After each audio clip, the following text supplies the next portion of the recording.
ये कबूतरों को भी मैंने बाहर निकाला है, पहले तो निकल नहीं रहे थे, बड़ी मुश्किल से निकले ये। अब इनको मैं छोड़ूंगा, जब छोड़ता हूँ तो ये वहाँ जाके बैठ जाते हैं और कुछ खाते भी नहीं हैं। रोटी भी डाली थी, गंदम भी डाली है, पानी भी रखा है, कुछ खा पी नहीं रहे। ये देखिएगा, अभी मैं छोड़ूंगा ये वहीं चल जाएंगे और वहीं जाके बैठ जाएंगे। देखें, ये देखें,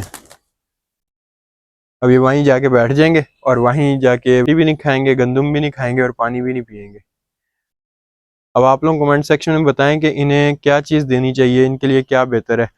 मुझे तो पता है कि इनको रोटी देनी चाहिए, रोटी ये शौक से खाते हैं। और इन्हें क्या चीज़ देनी चाहिए, क्या ये शौक से खाते हैं चीज़ें।